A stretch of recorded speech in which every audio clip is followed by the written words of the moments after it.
Welcome back, everyone. It is Wins Above Fantasy, episode 154. Today is Thursday on the podcast, September 5th. I'm Van Burnett, joined as always by Steve Giswelli. If you guys are stumbling across the live recording, I know it's a few days earlier this week, but we got a fantastic show ahead, talking late season breakout starting pitchers. Steve, this was a good topic, a good observation that we've been on a run, and rightfully so, of instant waiver ad, kind of guys at the top of the feed on the free agents the past few shows, but it's been a minute since we've kind of come up above water and looked at some of these second half trends. And even later than that, August, September, again, tends to be the time of the year where people kind of switch off a little bit. And there's an advantage to be gained when you kind of monitor some of these breakouts. So I know myself, Steve, looking down the rundown, some of these names were on my radar. I knew they were putting together good seasons or, at least good second halves of the season. But then when you really dig into the numbers, some of it is eye popping. And we're going to talk about those stats. We're going to be talking about the implications and maybe even teasing out a little bit, what's the offseason looking like? What's the draft value? Are we buying or selling? Of course, we've got months and months in the offseason to do that, but it's going to be great to do this one pitching edition. And then we'll follow up likely either next week or the week after with the hitter edition of this. But Steve, 3-day weekend as we record this. I know we were talking offline. We've been enjoying it, man. We've had nice weather compared to the heat wave. Did a little golfing today. That was miserable for different reasons. I didn't even tell you, Steve, and it's not this show at all, but the irony that my first ever year doing a fantasy golf that I just kind of reluctantly signed up for, a 66-man field, and I got first place in it, took down the top prize. Nice. I'm like, hey, if only those skills could translate over to the thing that I spend, 400 hours a year on. But Steve, talk to me. How's it going out there, man? It's good. Had a nice Labor Day weekend. Hope everyone out there listening did as well. Not the official end of summer, but it kind of is a demarcation. I know, like for us, like we start to get busy with like other, weddings and obligations on the weekend. So it's not just like, all right, get down to the shore here in Jersey every weekend, and life begins to get a little more serious. It seems like, work starts to pick up for me as well after everyone takes their summer vacations. But it's also sort of a lot of like, I think there's some fantasy baseball leagues that to bring it back into fantasy baseball. Like there's some leagues that start to end around this time. It's playoff time, like we talked about, nonstop as preparations the last few weeks on these shows. So it's like the beginning of the end, right? But I think it's a good time to talk about this topic, just because I think last year the guy that comes to mind was Cole Reagans, right? Like he went on that amazing run in August, and at this point we were like talking about how excited we were for next year. And while I don't know if there's anyone as good as Cole Reagans this year that's going to jump up to be like, sort of a back end SP1 top SP2 that you take next year, but there's a lot of guys that I'm excited about with the lens towards next year and the eyes towards next year. And if you are a little bit checked out or didn't need to bother with sort of these waiver wire pickups because your pitching staff was just so good, or if you got knocked out of if you got knocked out of the playoffs. A lot of in head-to-head, a lot of regular seasons end for whatever reason. If you're onto football, like this should serve as a nice recap and more of a deeper dive on a few shallow names, which like you said, we've been doing a lot of here's a list of all these interesting names and why we like them or not. This is more of a breakdown into what these guys changed, and then something that you could use not only for these guys, but when these things happen next year and going forward. Hey, like this is similar to what pitcher X did. Maybe it could work for this future guy as well. So excited to talk about it. But I'm still in the I know we talked a bit offline. I'm still in the pressure grind. cooker that is playoff fantasy baseball in my home league. Actually listening, playing an avid listener, Joe, who's been in the comments here a bunch this season. So, I'm hoping I take him down this week, but if not, at least someone that frequents the show a lot. So shout out to Joe of the home league there. But it's been intense, and I wish I had some more of these guys that we're about to talk about. Let's put it that way as a into who we want to talk about. That's a nice tease, Steve. I did not survive the Ober atrocity that you did. I know we both had him rostered in our home leagues. So I've bowed out in the semifinals. The finals are a couple Goon Squad members, which you'll know from the WAF Listener League.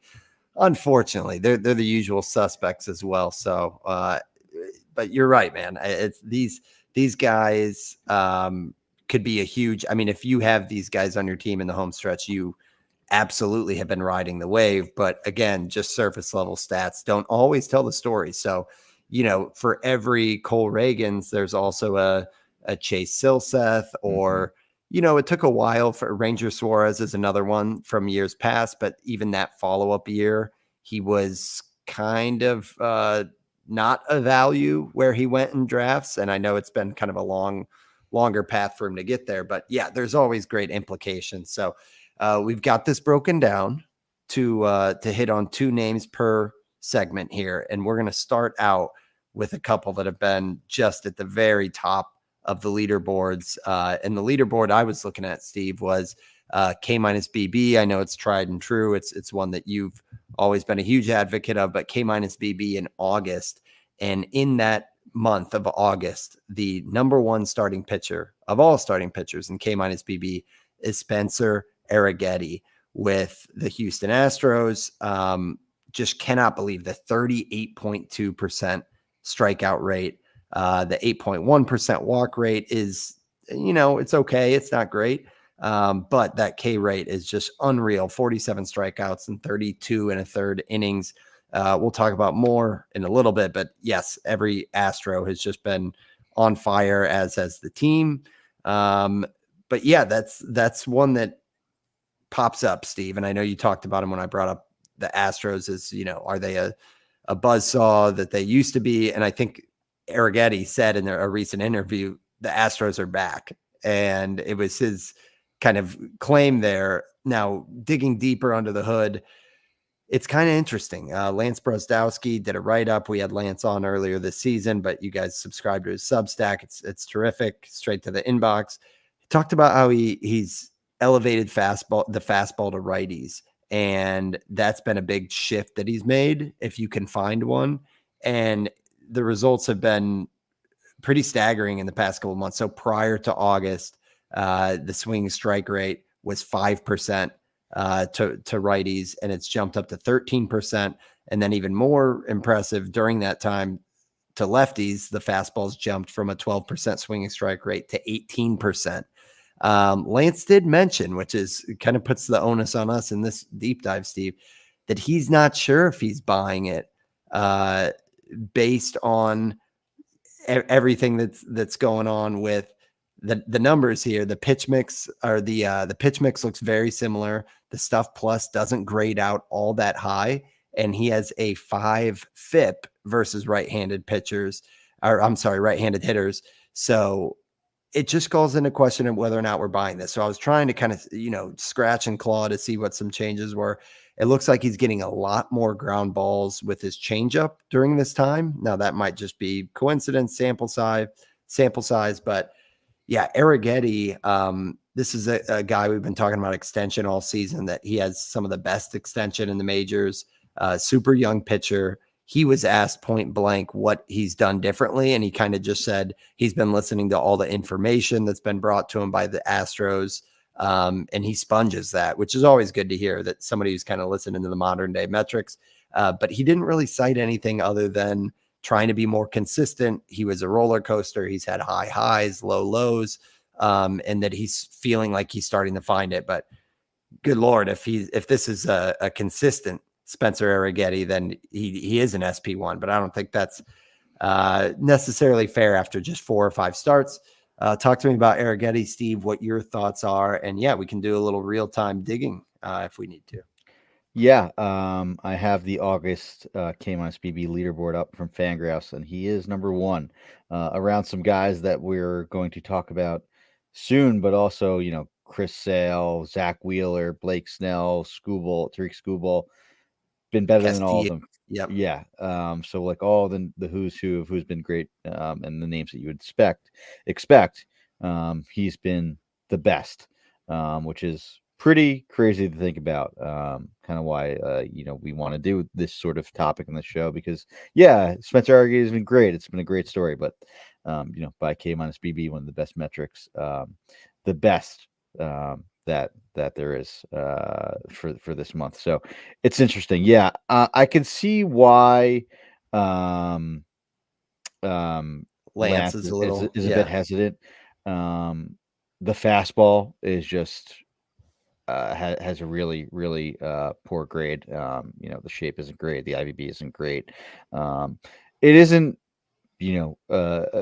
overpowering velocity. It's fine. Like, it's like 94, which is pretty good. But like a lot of times, like people talk, the rumblings about Paul Skeens fastball shape, like none of that mattered because he threw 98, 99.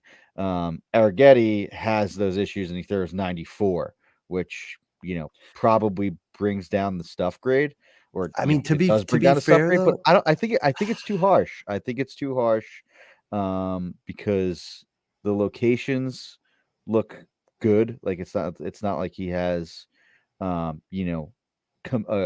what would be command issues from looking at his pitch plot, right? Like the mhm. four seamers, there's the concentration up and then like down away. The curveball, like the concentration is down. The cutter is into righties. Sweepers down and away to righties, right? Like the pitches essentially are all like in the spot that you want them to be in from looking at a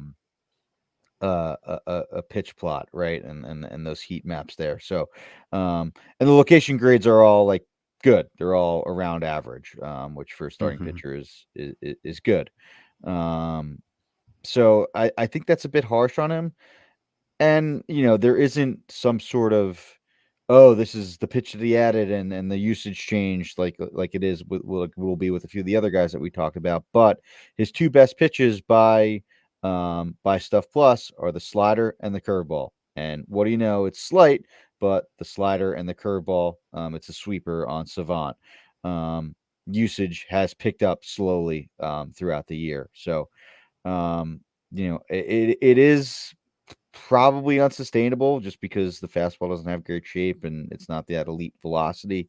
And it's probably just, a combination of him changing a few minor tweaks with this pitch mix and then getting, good results unsustainably on that four seamer. And sure, there's going to be regression, but I mean, I don't think it's going to be regression to like it was in the beginning of the season. It's probably going to be, you know, a high threes, more than a strikeout per inning, viable fantasy arm in the long run, right? Mhm. Especially considering that walk rate has been down over the last month to just 8%. Like, that's the biggest takeaway from me. He's a guy that has, double digit walk rates at all stops in the minors. If that stays around 8%, he has the secondaries that he can have a sustainable run. So I think it's more about the command and the ability to not walk guys, than it is with the fastball and the poor grade on that, to sort of sum things up there. Mhm. Yeah, if you're looking, I mean, when you think low walk rate, your mind goes to a guy who's kind of a whip helper, which is often a forgotten stat in like the 5x5 and everything. At 0.97 whip for Arrighetti post All-Star break. Mhm. The one thing I was going to add about the velocity, and I know we talk about it a lot, but again, going back to that extension, 7'2", that 95th percentile extension, it's got some Freddie Peralta in my mind of like Freddie Peralta throws 94 miles per hour. So does Arrighetti, but they're both That's true. known to have Yeah. the extension where it just kind of jumps on you. And yeah, and then what do you know on Savant where they have got like similar pitchers? Freddie Peralta's right there on there as well. What I don't have right in front of me, Steve, is his minor league. Like, was he a big strikeout guy in the Yeah. minors? Okay, Consistently above 30% strikeout rate, but also consistently above like 11% walk rate. yeah. So, like to your point, yeah. If you toggle over I and forget just who we look at talked about last week that was similar to this. DJ Hers, right? yes, Not as another egregious guy. with walk Yeah. rates, but also, someone that's improved their command at the major league level, or at least improve their, um, you know, observed command with walk rates. And that's the thing that, Saris of The Athletic likes to talk about. Like, a lot of times those changes aren't going to occur at the minor leagues for several reasons. One, because the best pitching coaches are going to be in the minor leagues or in the major leagues. And then two, um, you may be working on different pitches. You may not be throwing your best pitches, location wise, or just overall Mhm. pitches. Like, you might be trying to figure something out, like cutters inside to righties, which might not be comfortable with. That leads to a lot of walks, but they want you to work on it in the minors. So you're just going to throw it. And then three, there's, at least in the beginning of the season, there was automated balls and strikes at AAA. And then now in the later half of the season, there's been the challenge system, which has led to pretty extreme walk rates one way or the other for both hitters and pitchers at the minor league level. So need to keep that in Mhm. mind when looking at, Bowden France, spoiler alert, I guess.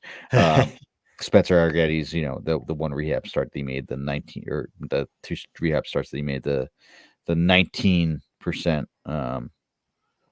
walk rate that he had down there. Or was that was the demotion, I think, maybe when I don't know if he's actually been hurt. So, yeah, I think there's a lot to like, and I think Arrighetti is going to be, at the worst in draft season, a solid SP 4 or 5 dart throw that I am going to be taking. Oh yeah, yeah. In You draft almost season hope. next year. Yeah, You almost hope with the Astros. true. Like Yeah, what they do and kind of the tax that comes with them, and the fact that they're going to have a postseason, and he's kind of he's going to be the one they talk about a lot as like the surging star. If he does come back to earth a little bit in terms of the ratios, but he keeps the control, like you're talking about, Steve, then it's just going to keep the price in check Ye- next year, because I would love some shares. Looking at like game log for this is also really encouraging, that he's coming off of his two, fantastic shutout starts against the Phillies and the Orioles. And yeah, honestly, the Red Sox as well. He was terrific. 13 strikeouts over 7 innings, just 2 earned. Really, the blip in his last 4 starts has been against the White Sox. And honestly, I'm willing to throw that one out, yeah. but it's encouraging when you see the strength of schedule there, and see that he's The still, I mean, results. Yeah, 11 strikeouts and 7 2/3 against the Phillies. Sign me up for that if I can get it in like, pick 120 to 150 range, like absolutely. yeah. Um, The Astros aren't the analytical darling and the standard the standard that this community holds a light to, and the team that fixed Garrett Cole and revived Justin Verlander and made them into Cy Young winners. I don't know if they have that reputation anymore, especially with some of the moves that front office has made, at least personnel wise, internally in the front office. mhm. There's been some, the shine is worn off there a bit, but I still think they have a great reputation as sort of a team that could develop pitchers extremely well, both by acquisition, which we'll get to in a bit, and then development too. Like Renel Blanco is another guy that we haven't talked about in a while here Yeah. on the show, but just another great success story for the Astros pitching development. Yeah. And I think Arrighetti is going to be another one. Yeah, even Hunter Brown and Framber Yeah, for Valdez. sure. There was a time this year when Yeah, Framber looked, I don't want to say fringe worthy, but definitely like a sell low trade candidate, and he's been electric as well. So yeah, Astros all around. it's clicking. Spencer Arrighetti is at the heart of that. Again, number one in K minus BB in August against some tough opponents. But let's shift over, Steve. You gave a little spoiler on Bowden Francis there. On the Blue Jays, a trade partner with the Astros at the deadline. But Bowden Francis was one that he actually broke spring training as a starter, looked brutal, and then moved to relief for a while and came back without much like fanfare to the rotation. I think even his most recent relief appearances didn't look good. Comes in and just has all turned for the better, where now Bowden Francis in the month of August, number 2 best K minus BB, a 33% strikeout rate, but just a 3.4% walk rate is incredible. That's 39 strikeouts, 34 and a third innings. And the ratios in that time, a 105 ERA, a 0.41 whip. I saw something, Steve, that said out on Twitter, just scanning, that over a 4-start stretch, no starter has had a 0.41 whip, that good of a whip over 4 starts in the modern era. So Bowden Francis is absolutely on one, a shining light in what's otherwise a pretty forgettable season for the Blue Jays. Little caveat that if you game log Francis, he did beat up on the Angels twice, but the Orioles were also in there. The Cubs have been pretty dang hot, and the Red Sox as well. Under the hood, what really popped off, unlike Arrighetti, is that Bowden Francis' split finger jumped from 15% usage in July to 29% in August. And in the month of August, he threw that pitch 122 times, and it yielded just 1 hit. I saw another thing that just said, if you want to know how good Bowden Francis is, he is actually commanding his split finger right now, which is, again, just kind of a pitch you usually throw and let it use kind of its randomness to confuse hitters, because you're kind of confusing, yourself. But he's the one who's actually dialed in right now. And I know Nick talks about how that's a field pitch, and that can be a little volatile. So I think we have to assess that as part of this factor for Bowden Francis. But yeah, ever since he was made a starter on this second go around this season, he has looked like Arrighetti. I mean, he's certainly performing like an SP1. He won't go there with the sample size, but thoughts about Bowden Francis? I like Bowden Francis a lot in the offseason. I believe I drafted him in a few places, did not hold on to him for long after that brutal start. But he was another guy that was on like Eno's deep sleeper list. He had a good fastball, good off speed in the slider, and had a decent run at the end of last season where, there was enough to be intriguing as a super late flyer. Like we're talking like in draft and hold and like last pick of like, a 15 team league that you take a shot on. But the fastball is good. The slider was good. The slider actually, and Eno brought this up on last week's rates and barrels, but it's a little slow, right? It has good shape, but it's just at 82.5 miles an hour. And that split finger has like given him something that's a little bit harder and just that third look that he was looking for, because the curveball and the sinker just weren't really it. And you could sort of see here on the stream the pitch percentage in the graph by month, and essentially like the curveball and the split finger are just mirror images of each other, and they've been completely swapped, and that has led to the breakout.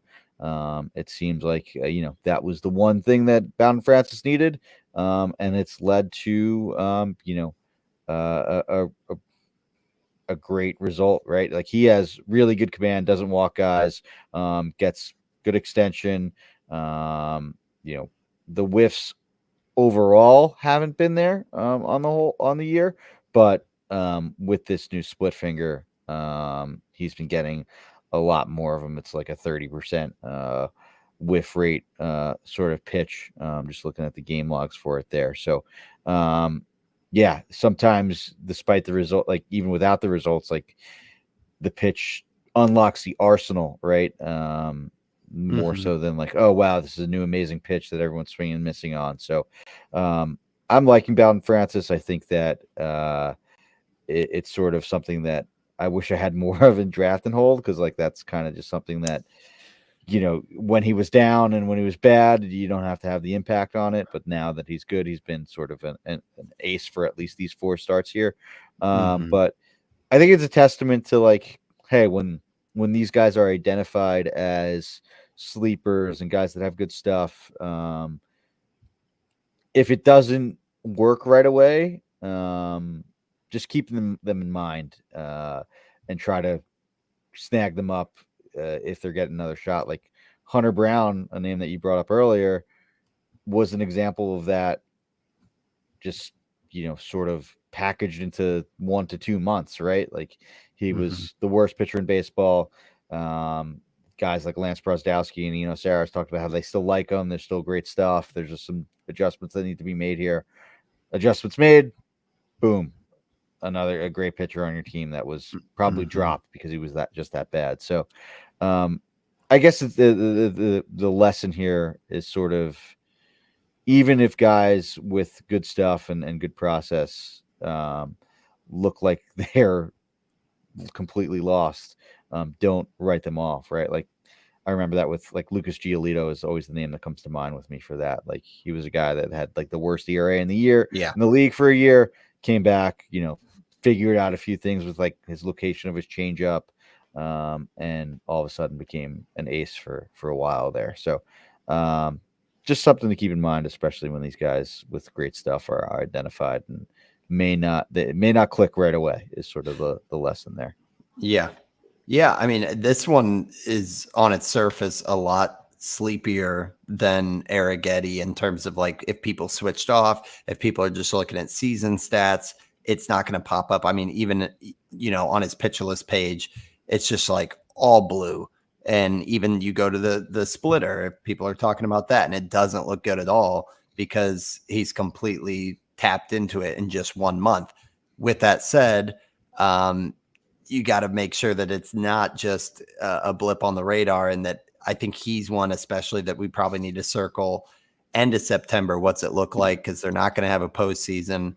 But the fastball is a good foundation. The strike rate is Hmm. 72%, which is 35th Yeah, great among command, starters. So great great command. Yeah. command, and he's a 6'5" frame. 28 years old, so kind of a late bloomer, even though just a couple seasons of relief prior to this. But yeah, again, I could just see this one slipping really far in drafts unless he continues to be as dominant as he's been. And then obviously he's going to be an industry darling. But I think, yeah, we got to check and see if the command of the splitter doesn't just completely vanish, because that's been known to happen with splitters. And then, yeah, it's like his walk rate on the season, 7.6%. So the fact that it's 3.1 in the month of August isn't really, or 3.4%, probably isn't sustainable. But if it's anything close and the K's hold, yeah, this feels like one that, maybe not in the sharpest industry leagues, but in like home leagues, things like that, Bowden Francis could be a really sneaky way to tap into a ton of upside. Crystal ball, maybe around that, like it seems like every year around pick 200, somewhere in Hmm. there.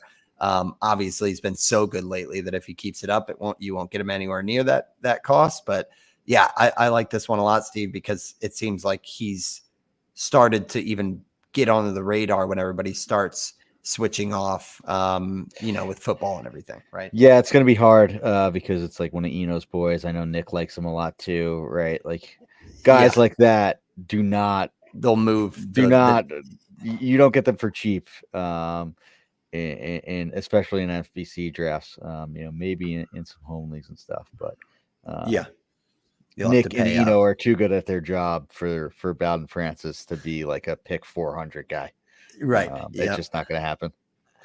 Well, that's Spencer Arrighetti, Bowden Francis. All right, Steve. Before we break, uh, put to a decision, which of these two would you rather have next year on your team? I'll take Francis, and I know I kind of fought against this whole argument and tried to give the devil's advocate. And it's because of the fastball foundation. the fact that Francis has a good fastball and Arrigetti's is a bit iffy. It seems like Arrigetti's a little bit more of a product of running onto um, a hot streak here with results wise and people just not squaring up what should be a vulnerable offering in this fastball. But I don't know. It's tough. I would be surprised if you're going to go the other way, just because, like, I know you're a game log guy and the results, and there's a lot of double-digit strikeouts there for Arrigetti, but it's close. I'll take Francis, though. I like them both, honestly, and I like the systems. We didn't talk about the fact that Bowden Francis with like Kevin Gossman being a split guy. For sure, yeah. Blue There's Jays definitely are an underrated pitching development team. Yeah, exactly. So I like them both. I think I'm with you. I'll roll with Francis just because it seems like there's something easier to point to. Even though the K's are salivating for Arrigetti with that 47 and 32 innings, it just I'm kind of with Brozdowski that even before I read that write up, like we always do, we're going through the rundown, we're doing different toggles. You're like, what did he throw more? Did the velo bump up? And it's just hard to pinpoint exactly what's happening. I know he's got a unique delivery as well, like a little bit of a sidearm release. So maybe that's confusing, but will they adjust? Whereas crazy if you got a good splitter, it's so tough to hit those guys. It's crazy because with the Astros, Hunter Brown literally changed everything. Like, he moved on the rubber, he added a sinker, completely changed his pitch mix, worked on the shapes of his breaking stuff, changed everything, and it worked, right? Arrigetti was like, I'm kind of just listening to the data and going out there and trying to focus a little bit more, man, try to that type there of logic, there wasn't much of a change. And it's just ironic because Hunter Brown literally had to change everything to get through this. It goes to show you that sometimes there is something that you can point to, and sometimes there really isn't, which is what makes this game and this identifying these pitchers sort of my favorite part of this fun little game we play. Absolutely. Well, we got a couple more in the next section, equally interesting, but we're going to take our first ad break and we'll be right back after this. So, Steve, the next one is number 4 on the K-BB in the month of August, 35% strikeout rate and a 6.7% walk rate. It's Spencer Schwellenbach. And this is a name that I know you were on. And honestly, of the names we've talked about, I think he's kind of been broken out for longer than Arrigetti, longer than Bowden Francis, and with the Braves you got a little bit of a spotlight there, kind of like the Astros, because they're going to be playing into the postseason and they needed pitching with another Spencer getting injured, and he's filled the role. I mean, as much as you can say that, which is insane.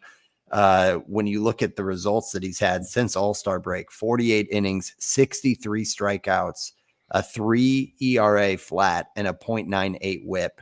And before that, in June, a 5.74 ERA across 5 starts. So that was just a pretty stark difference. So then you ask the question and hope you can find some tangible changes, and there are some here. So the velocity has been up a tick on the fastball, which is also great to see as you get into the season. Of course, it's usually the inverse where people start to get fatigue. But he's jumped from 95.5 to 96.5 on that fastball, if you kind of look month over month for a few months. And then the slider has gotten more and more whiffs every single month as well. Another Substack note from Lance Brozdowski is that there was a location change for Spencer Schwellenbach, where he's been going down and away to righties a little bit more with the slider, I believe, and the swing strike rate jumped from 9% to 24%. So pretty substantial there. And now you look at Schwellenbach, again, unlike the other two, especially Francis, this is a guy that all of his pages just light up red. So that with the offensive context, it seems like this one, if we had to start projecting out, we'll be have an ADP that's a little bit pricier than the other two Yeah, because he's got a I full agree. Yeah. season body of work and everything. But yeah, his pitcher list page, 13th CSW in the majors. Swinging strike rate across everything is 15.5%. That's seventh in the majors. So yeah, holy cow, man! For a 24-year-old who was more or less a no-namer coming into this season, at least to the common fantasy baseball player, a star is born here in a way. So talk to me about Schwellenbach. Just how good is he, and how much do we buy? Even like what we've seen in August, where it's just been completely lights out, 35% strikeout rate. Yeah, I think there was probably going to be more hype on him, but just he moved so quickly through the Atlanta organization, and maybe if Atlanta has done this, and obviously with Spencer Strider, that's not the guy to compare him to, like but he was a fast riser and like was up much quicker, but also guys like um, AJ Smith-Shawver, Yep. um, and there's a few others that have moved quickly through Atlanta's system. Hurston Waldrep, Mm-hmm. that kind of fizzled out. Atlanta seems to be a team that, they always have a bunch of interesting guys in the minors. You just don't know which one it's going to be. Yeah, I exactly. feel like that kind of took away some of the hype. It's like, just this is another guy that Atlanta's sort of bringing up and and and hoping that it sticks. And well, it stuck. And there's probably some more signs that it was going to. Like there's been some, it's small sample, so it was hard to tell. But a 30% walk strikeout rate, a 2% walk rate, and high A last year, and that was his draft year too. Or sorry, he had Tommy John after he was drafted. And then, so he was drafted in 2021, was a second round pick out of Nebraska and didn't start pitching till 2023. So a college guy, already had an injury. So it was a bit of a unique situation as to why he moved up so quickly. But I mean, he performed at every level. So maybe we should have been a bit more excited. And sort of when he came up, it was kind of ho hum, like, up and down starts. But like those changes that Lance said. And then, the fact that he has 6 different pitches that he throws is pretty impressive. There's another great breakdown by another former friend of a friend of the program, former WAF guest, at TJ Stats, Thomas Nestigo. He has a great thread that went up, I think, on Saturday, about Spencer Schwellenbach, and it's just, sort of a praise in awe of how amazing Spencer Schwellenbach controls 6 of his pitches. Another guy that I know we've talked about a few guys on the show that have really good command, but I think Schwellenbach has the best of it. Like looking at on the Savant page, all those pitch plots, the pitches are all exactly where you want them to be, as far as location wise. And then on the stream, brought up TJ Stats, Thomas Nestico's awesome pitch plots that he makes, and you could just see like the essentially 7 actually. He only throws the sinker 7.5% of the time, but still that's pretty good.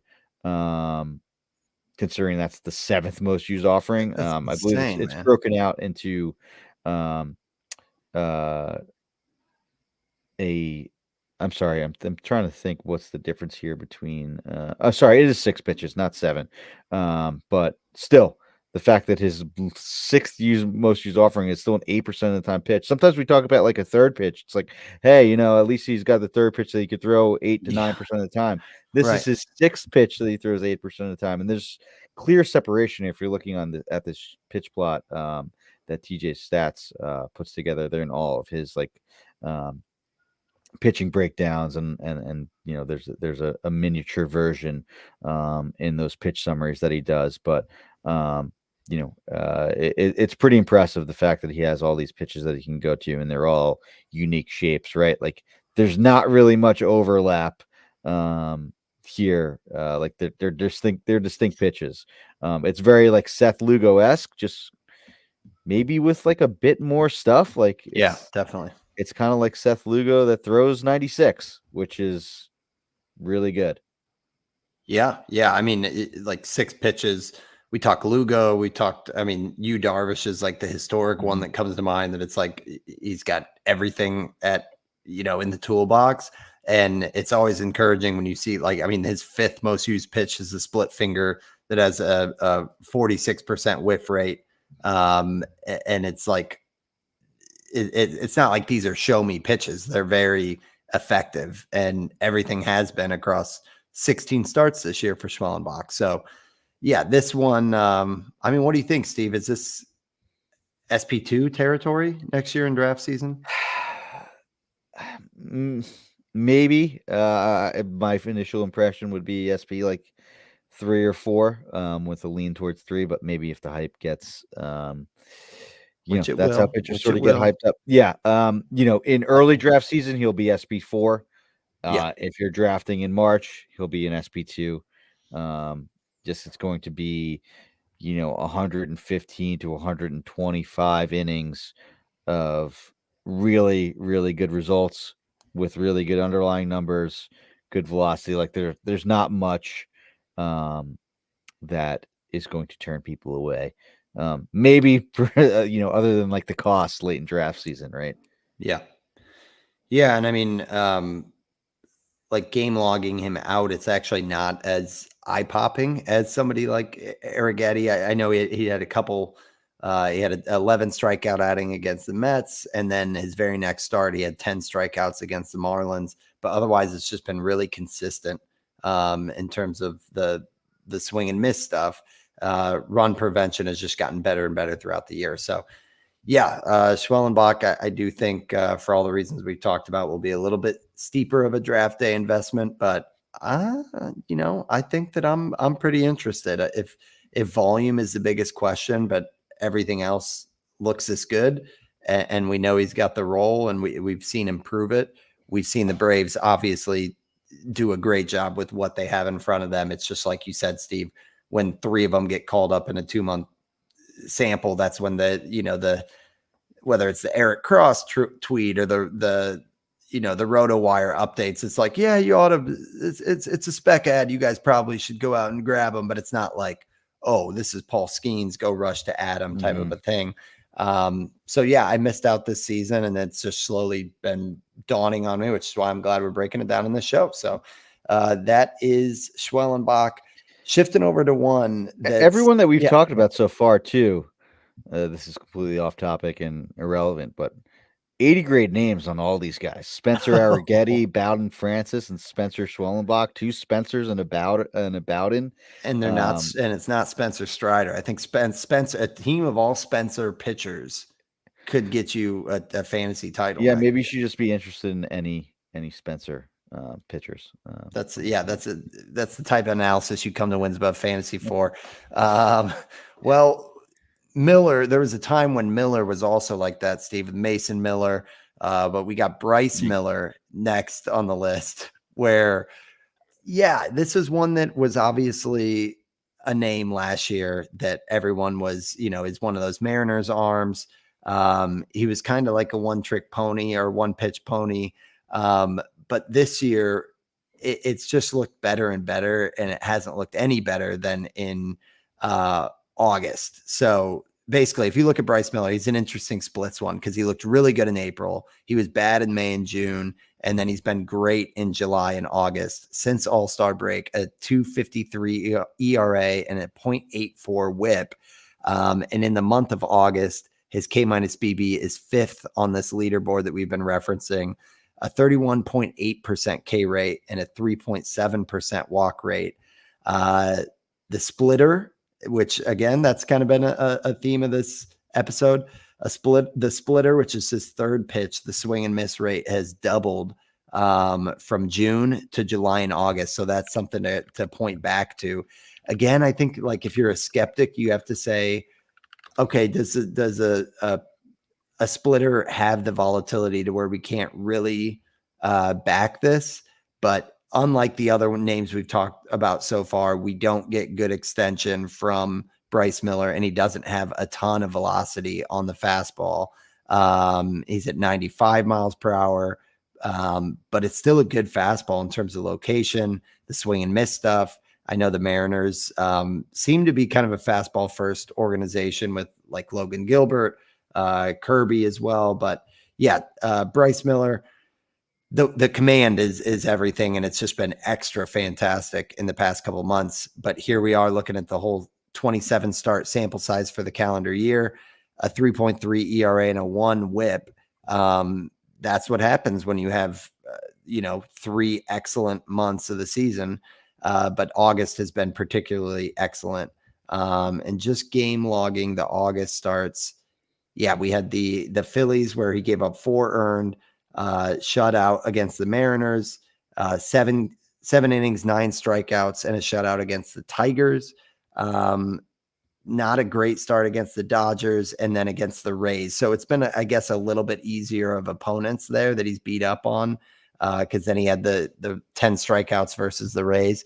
But yeah, Bryce Miller, a little bit different shape than these other guys because we've known him a little bit. The name isn't quite as coming in hot as Arrighetti, Francis, or Schwellenbach because he's been on the scene. But what do you make of what Bryce Miller's been doing so far? Yeah, Nick has been talking about Bryce Miller what has felt like forever. He's someone that I've been interested in, and has been pretty good for like the last this is now his 3rd season, I believe, in the majors. Came up, I think, in 2022, and looked pretty good. And it's been this amazing fastball, right? And the knock on him and what Nick Pollock has always talked about is there needs to be something else. There needs to be a secondary. Like the command of the fastball is amazing. It's great. He can get by it from time to time, but he is not going to take that leap until he figures out a secondary pitch or secondary pitches for whiffs and something that he can rely on. And it looks like he's trying to do that. And Nick has talked about that in his SP roundups recently, be it the splitter. It had that amazing game, I think, against the Tigers where it like went 70% strikes with like 9 whiffs. There was a game against the Rays where it kind of wasn't there, but he started to throw like seven pitches, I think. Like he's adding things in. And funny enough, the most encouraging write-up from Nick was his most recent start, which wasn't that good, but he went only 41% fastballs in the last start. And there were some good results on the sweeper and the splitter. So it seems like it's just it's now the blueprint is there and it's being executed.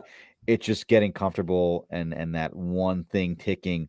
And then when he is able to pair that with an amazing fastball that he has and that plus command that he has on that fastball, there could be a leap here to SP1 sort of territory. I think Bryce Miller, of all the guys that we're going to talk about tonight, may have the highest ceiling. I think that, and maybe that's because I'm just a sucker for like fastball stuff and the fact that he has command of it and throws a bunch more pitches. And, there's been times where he gets whiffs on the sweeper. There's been times where he gets whiffs on the slider. There's been times where he gets whiffs on the splitter. If he can just find consistency with like 2 of those, then it's like, good luck. Because his fastball is one of the best in the big leagues. So is that, I mean, talking about the fastball, especially like 76 percentile velocity, and he doesn't get a ton of extension. So is that just the command of it? Is it The have command like and a the lot of IBB, I'll pull it up in a IBB? second. Yeah. Okay. Yeah. So it's it's got 26th in all the majors in terms of vertical movement. Yeah. So that's definitely in its favor. The swing strike rate on the fastball is 4th. So he definitely gets whiffs with it, even though, you just see 95 and change on the velocity and you don't really think twice. But that is very impressive. It's a 107 stuff plus on the fastball and 18.4 inches of IVB. That's again per TJ stats. So Thomas Nestigo there. So it's an elite pitch. It's super flat, which is like what Nick likes to say, and like what gives a fastball what makes it even better to throw it up and with that IVB. So it essentially rises more than or drops less than the hitter expects. So you swing under it, which leads to a lot of whiffs, or just foul it off and pop it up. Well, and that It's makes like a sense. Jared Jones fastball, yeah, Yeah, which is that slightly makes less sense velocity. why the his BABIP is 90th percentile on the fastball. One other thing about Bryce Miller we didn't mention yet that was another thing Lance Brozdowski pointed out. And I mean, it's on all the usage charts and everything, but he introduced a knuckle curve back in late June, and he's ramped that up from 2% all the way up to where it's now like 11% of his repertoire. So, yeah, I mean, to your point, Steve, he's just continuing to add and kind of evolve as a pitcher so that it's not just the fastball. And yeah, 26-year-old, it seems like, he's still very, very much coming into his own as a pitcher. So, yeah, I think that's a good one. I know 44th on the list rank, although that's probably because that's a little bit behind Schwellenbach, but is that because of matchups? And yeah, possibly. And he's always just a guy that's been a bit lower on Nick's rankings just because it's really the fastball, and then still basically essentially for 2 years trying to figure out a secondary pitch that is consistent for him. So yeah. Okay, so Schwellenbach and Bryce Miller was the two pack there. That'll probably be a little bit steeper on draft day investment. We got two more guys we're going to take a close look on, and we'll get right to it after this ad break. So Steve, the next one, man, this is one that I feel like I was in on 6 years ago with the Mariners, watching every start. It was like if he could just hold velocity throughout the season. And it always felt like Yusei Kikuchi was going to put together the type of, just semblance as a pitcher, figuring it out, because he came over with some hype to his name, and then it was kind of, built us up to let us down. Another guy who we like the fastball.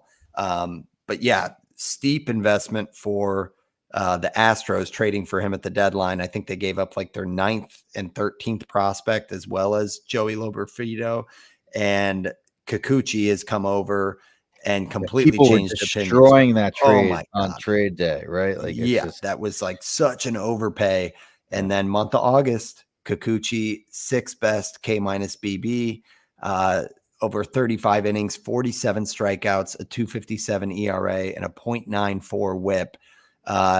Kikuchi's most recent start struck out 12. Gosh, now it's escaping me who they're up against, but it was the Royals. Yeah, 12 batters for the Royals. And yeah, just looking under the hood, see what the Astros might be doing differently. The slider use has ramped up in August to 36%, up from 19% before that. And during that time, even though the slider swing and miss stuff wasn't that good, kind of interesting that the change in curveball skyrocketed on swing and miss. So that's kind of to your earlier point, Steve. Sometimes, the use of one pitch can kind of set up others. And it seems like that's happening with Kikuchi, but man, he can put that fastball anywhere. He locates it up for swings and misses. He locates it down and outside for swings and misses. So Kikuchi just seems totally locked in. And another one that's kind of like Arrighetti, that like if he takes this into the postseason and has some dominant starts, I think because his name has been out there for so long, it's probably going to inflate, just the buzz and hype around him, finally turning a corner, kind of I don't know, like a Charlie Morton or somebody that we've known about for a long time as kind of ho-hum. But Kikuchi, 33 years old, a little bit of a late bloomer in terms of like a fantasy stud, but he's kind of been flirting with it for a couple years now. What are your thoughts on Kikuchi? I've always liked Kikuchi. I wish I liked him more in draft season. And he was, what do you think his ADP was? Just overall, I'm looking at all drafts. I think it was decently pricey because I didn't have many shares either. I would throw a dart and say like 175. It was 236. He went undrafted in my home league, was picked up during like the first waiver run or shortly thereafter. And he was high threes, well over a strikeout per inning last year. Yeah. As well. Why was he basically free in like 12 team drafts? crazy to me. But hey, People I feel guess, like the yeah, book was out. Like we yeah, know who Kikuchi is, and it's like yeah, and he's it's been burned classic before labeling. as a guy. Yep. Like even still, like this year, like he was really good in March, April, and May. It was just June and July that was pretty terrible. But like under the hood, by strikeout minus walks, he was still really good. And yeah, I guess because he was so bad in June and July, that's what led to people just roasting the Astros on that trade. Um, but I mean, that's like the quickest cold takes exposed with how well he's been pitching since he's gone over to the Astros.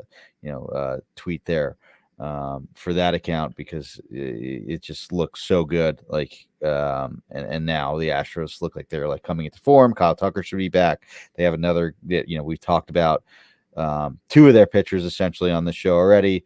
Kikuchi's their third, and who knows if Verlander can like get back and be even like a solid back end guy.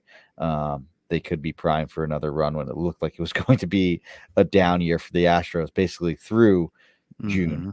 Mm-hmm. Right, they were under 500 for a decently long time. Now they're like running away with the division, which is pretty crazy.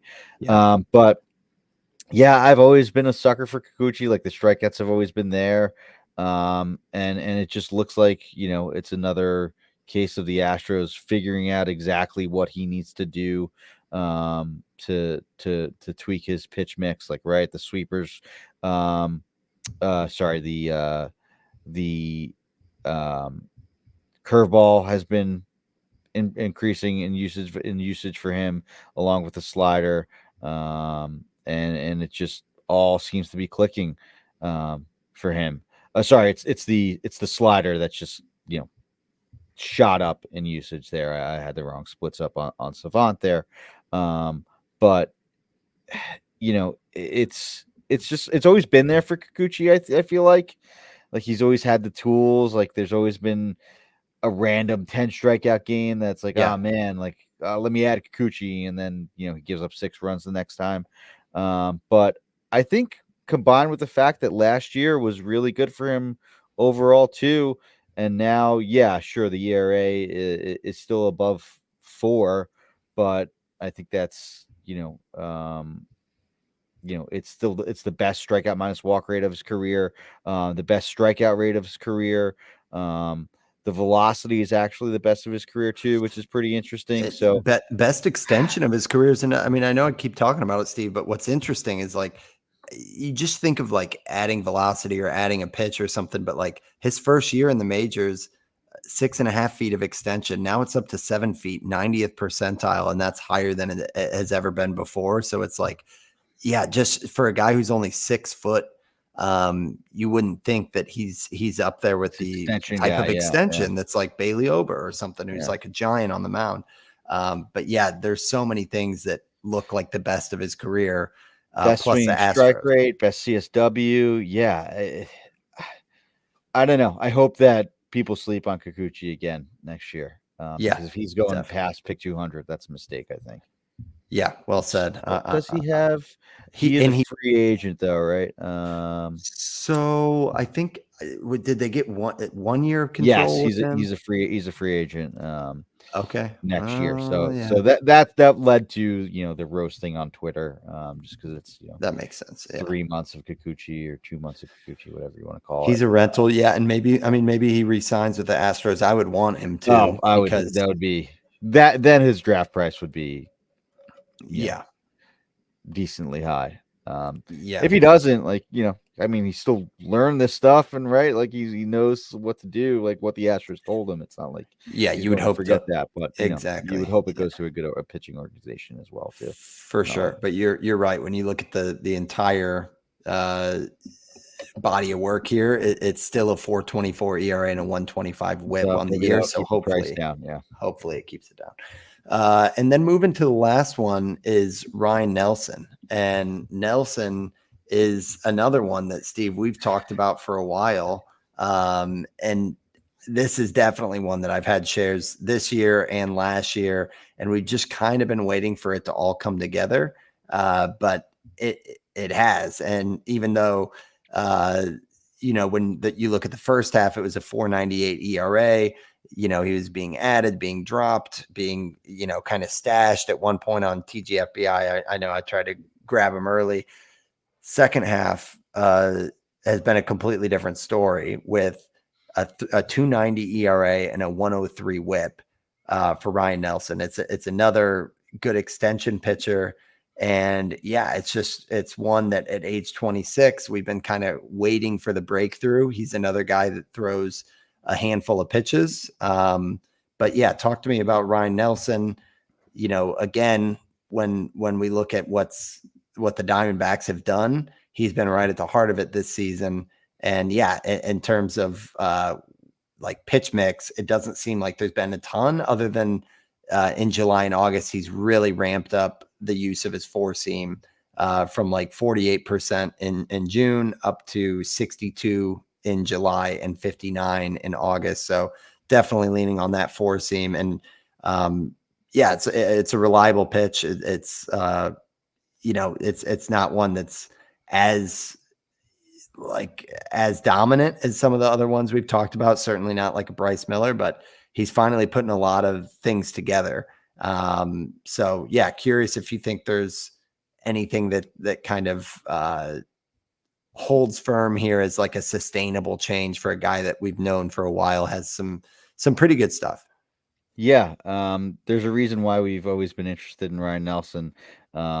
It's essentially 6 pitches that all get decent whiffs, good velocity on the fastball, and none of that ever like added up when you broke down the underlying metrics and whiff numbers to like these middling to bad strikeout rates that he's put together thus far in his career. And even in the first half, it was like the same thing. It's like, yeah, Nelson looks good, but it's still just, 59 strikeouts and 86 innings. What's that about?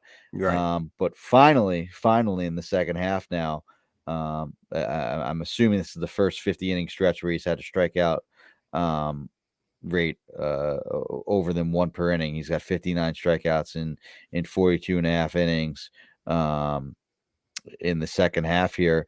And yeah, it looks like it's a reliance back onto that fastball.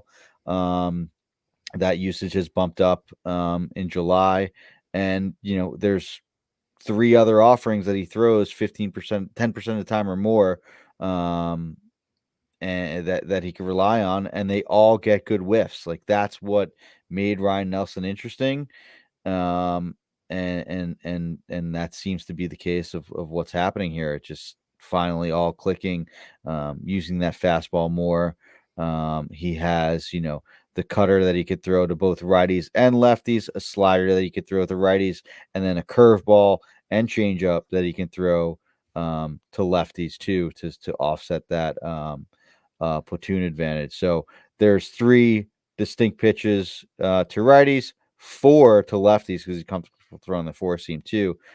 He has the cutter as well to lefties. So it's an interesting profile that is another one that's like, hey, like don't forget about Ryan Nelson, even though the Yeah. results haven't been there, and you kind of roll your eyes at a 15 to 16% strikeout rate for 2 years.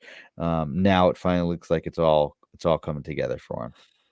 Yeah, and everything that we just talked about, roll in with it, that he's got a 4.9% walk rate on the season, which is 15th best in the majors. So you're right, Steve. This is don't forget about Ryan Nelson, a 4.49 ERA, a 126 WHIP. I think of every name we've talked about, he feels like one that would be at the very end of the ADP chart. Yeah. Yes. But Agreed. he's been one that Eno and Nick have had on my radar for at least 2 seasons now, and PLV kind of likes him as well. Where is his PLA, like the ERA based on PLV data Indicator, yeah. Yeah, is 43rd in the majors. So Mhm. yeah, I think there's a lot to be interested in here with Ryan Nelson, and probably again the cheapest one. We talked about that fastball. While it doesn't have great swinging strike rate, it also is 19th in the majors on vertical movement. So kind of following a similar blueprint a little bit to what we were talking about with Bryce Miller's. He reminds me of like but a mini Bryce Miller, right? yeah. And maybe he's a bit more comfortable, honestly, with some of those secondary pitches. But yeah, I think that's a good comp. Yeah. So that's Ryan Nelson and Kikuchi there. Both are just ones that you don't want to forget. It's like the names have been on the radar and been on and off teams for a while. But yeah, those guys could definitely be kind of breakouts in a different way. But yeah, man, that rounds out the leaderboard. Spencer Arrighetti, Bowden Francis, talked to Spencer Schwellenbach, Bryce Miller, Yusei Kikuchi, and Ryan Nelson. This is a good list, Steve. I think this is very early. So long as September looks good, this is a very early sketchbook for where we're going to find ADP value. A lot of SP targets, I think, are going to be on this list as we head into the draft season. Yeah, and like we said too, something to keep in mind when looking for future breakouts in second half, starting pitchers, just in future seasons too. Absolutely. Well, that's the pitching targets, ladies and gentlemen, or the late season breakouts at least. We will be talking about hitters next week under a similar format. I think it's a great mixture of keeping tabs on what's happened in these back 2 months. Everything that happens in April and May gets so much attention. Can't forget about August, September. So we will be continuing to look at that. And then in the meantime, Steve, best of luck in the home league playoffs. Yeah, thanks. Sorry how's for the matchup looking? looking at my phone a bit too much this episode, but and I didn't want to overreact to Shea Langoliers hitting a walk-off homer for his second homer of the game. Had to scramble to add him last week when Wilson Contreras went down. So glad that it's come through. So I think you were riding too, which I wish we were sharing that. Well, I had William Contreras, but I do have got it. Langoliers in some other leagues. I think where is he? I got him in. Is it the listener league? So I'm trying to just claw into a respectable finish there. Nice, but yeah, same here. That's the story of my NFBC leagues this year too. Just be absolutely mediocre. One of these years we're going to turn a corner in NFBC. But so. Thanks, folks, for tuning in. As always, you guys can follow us on Twitter at WinsAbovePod. I am at Van_verified. Steve is at Stav8818. If you guys are still tuning in this time of year, we would greatly appreciate if you go out there, give us a rating review on Spotify, Apple Podcasts, wherever you guys listen. But that signs us out for episode 154. Thanks for talking baseball with us. Thanks for listening, guys. Later.